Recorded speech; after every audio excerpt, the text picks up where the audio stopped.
தமிழக வெற்றி கழகம் மற்றும் அனைத்து அரசியல் கட்சிகளுக்கும் இந்த மாதிரி பொதுமக்கள் முக்கியமா புழங்கக்கூடிய ரோடுகள்ல சாலைகள்ல எந்த கட்சிக்கும் அனுமதி வழங்கக்கூடாது என்பது எங்களுடைய இன்டரிம் பிரேயர். எந்த ஒரு அரசியல் கட்சிக்கும் அந்த எஸ்ஓபிஸ் ரெகுலேஷன்ஸ் கொடுக்கிற வரைக்கும் இஷ்யூ பண்ணி அதை கெசெட்ல நோட்டிஃபை பண்ணி இம்ப்ளிமெண்ட் பண்ற வரைக்கும் எந்த ஒரு அரசியல் கட்சிக்கும் அனுமதி வழங்கக்கூடாது என்பதற்கு தான் நம்மளுடைய இன்ஜெக்ஷன் ஆர்டர்.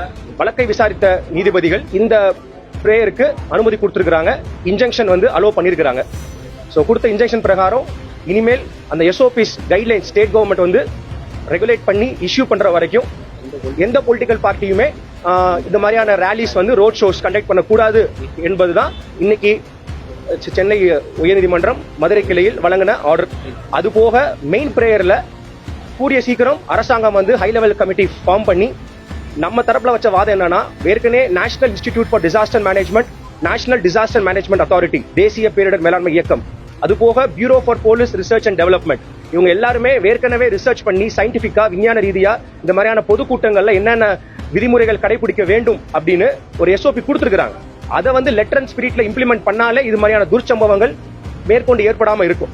இப்ப கர்நாடகால பாத்தீங்கன்னா கடந்த ஜூன் மாசம் ஆர்சிபி உடைய விக்டரி பரேட்ல சின்னசாமி ஸ்டேடியத்துல இதே மாதிரி ஒரு ஸ்டாம்பிட் ஆச்சு. அதுல 11 பேர் இறந்தாங்க. உடனடியாக 2 மாதங்கள்ல அந்த கர்நாடகா அரசு அவங்களுடைய அசம்பிளியில ஒரு கிரவுட் கண்ட்ரோல் பில், இந்தியாவிலேயே முதல் முறையாக ஒரு கிரவுட் கண்ட்ரோல் பில் இன்ட்ரோடியூஸ் பண்ணாங்க. அது ஆகஸ்ட் 21 சட்டசபையில நிறைவேற்றப்பட்டது.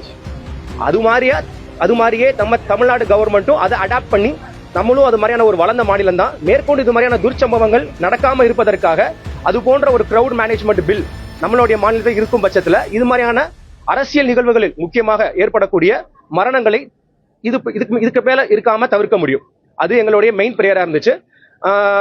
மாண்புமிகு நீதியரசர் முன்பாக நாங்கள் நிறுத்தி வைத்த வாதம் என்றால், கடந்த 2024 ஆண்டு முதல் ஜல்லிக்கட்டு இது மாதிரியான நிகழ்வுகளுக்கு பர்மிஷன் வாங்குறதுக்கு முன்னாடியே விழாவை ஆர்கனைஸ் பண்றவங்க குரூப் இன்சூரன்ஸ் ஸ்கீம் எடுத்துட்டு தான் பர்மிஷன் வாங்க முடியும். அது இருக்கும் பட்சத்துல தான் உங்களுக்கு பர்மிஷன் வழங்கப்படும்.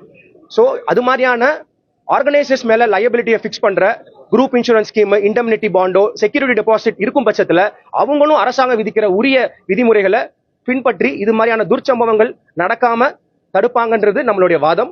வாதத்தை ஏற்றுக்கொண்ட மாண்புமிகு நீதியரசர்கள் உரிய நடவடிக்கை எடுக்குமாறு தமிழக அரசாங்கத்துக்கு கூடிய விரைவில் ஒரு ஹை லெவல் கமிட்டி ஃபார்ம் பண்ணி இந்த மாதிரியான எஸ்ஓபிஸ் இன்ட்ரோடியூஸ் பண்ணணும் அப்படின்றத அப்சர்வ் பண்ணிருக்காங்க.